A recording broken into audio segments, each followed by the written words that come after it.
नमस्कार मित्रों। हमारी आज की कथा हमारे जीवन के सत्य पर आधारित है। क्या आप जानते हैं बैतरणी नदी के बारे में, जो नर्क में बहने वाली भयंकर नदी है? तो आई इस कथा के बारे में सत्य क्या है, जानते हैं। रात का अंधेरा घना हो चुका था।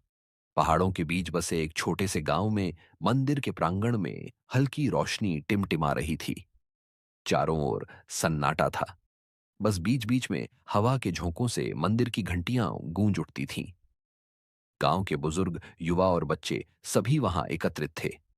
आज बाबा सत्यनारायण उन्हें एक ऐसी कथा सुनाने जा रहे थे जिसे सुनकर उनकी रूह कांप जाएगी, उनकी आत्मा मृत्यु के बाद की यात्रा को महसूस करेगी। बाबा ने गहरी सांस ली, अपनी आंखें बंद कीं और एक रहस्यमयी स्वर में बोले, बच्चों, क्या तुमने कभी सोचा है कि जब कोई मरता है तो उसके साथ क्या होता है? आत्मा कहाँ जाती है? क्या मृत्यु ही अंत है या फिर यह एक नई यात्रा की शुरुआत? और क्या है बैतरणी नदी का रहस्य?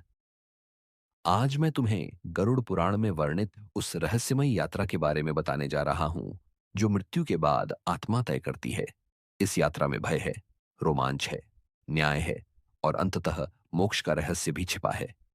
यह यात्रा शुरू होती है मृत्यु से और समाप्त होती है पुनर्जन्म या मोक्ष पर। जब मृत्यु का समय आता है तो व्यक्ति को आभास होने लगता है कि कुछ अनहोनी घटने वाली है। उसकी आंखें किसी अनदेखी दुनिया को देखने लगती हैं। उसका शरीर ठंडा पड़ने लगता है। जैसे ही अंतिम सांस टूटती है, आत्मा शरीर से बाहर निकलती है। परंतु यह एक सरल प्रक्रिया नहीं होती। आत्मा के शरीर छोड़ते ही उसे वैसा ही अनुभव होता है जैसा किसी पक्षी को तब होता है जब उसे पिंजरे से अचानक मुक्त कर दिया जाए। वह उड़ना चाहती है, परंतु दिशाहीन होती है।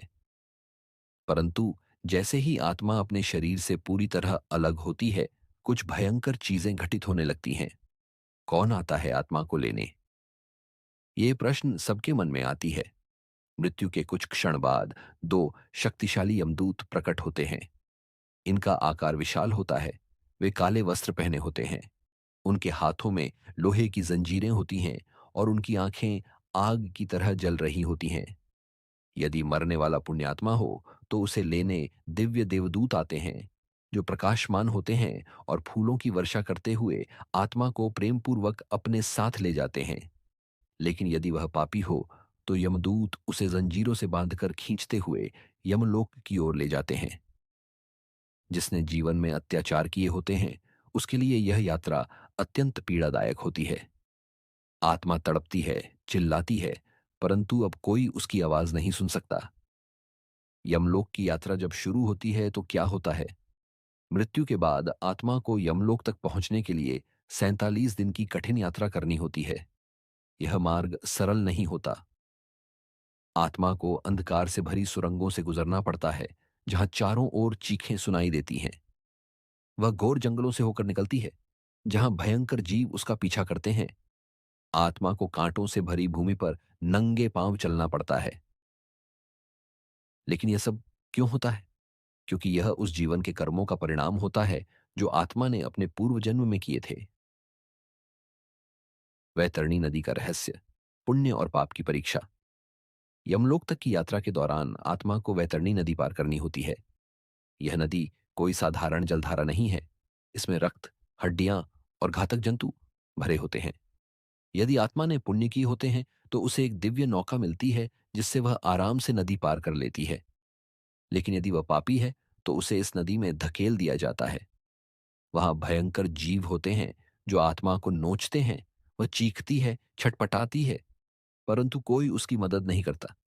इसलिए जीवित रहते हुए गौदान और अच्छे कर्म करने को अत्यंत पुण्यदायक बताया गया है, जिससे आत्मा वैतरणी नदी को आसानी से पार कर सके। आखिरकार जब आत्मा यमलोक पहुंचती है तो उसे यमराज के दरबार में लाया जाता है। यहाँ एक विशाल स्वर्ण सिंहासन पर यमराज विराजमान होते हैं। उनके चारों ओर दिव्य और भयंकर गण होते हैं। चित्रगुप्त, जो आत्मा के पूरे जीवन के कर्मों का लेखा जोखा रखते हैं, एक विशाल ग्रंथ खोलते हैं और पढ़ना शुरू करते हैं। अमुक आत्मा ने इतने पुण्य किए, इतने पाप किए, इसने अमुक व्यक्ति की हत्या की, इसने अमुक को भोजन कराया। इसके आधार पर तय किया जाता है कि आत्मा को स्वर्ग भेजा जाएगा या नरक में यातनाएं दी जाएंगी या उसका पुनर्जन्म होगा। क्या आप जानते हैं, गरुड़ पुराण में 28 नरकों का वर्णन किया गया है, जहां अलग अलग प्रकार की यातनाएं दी जाती हैं।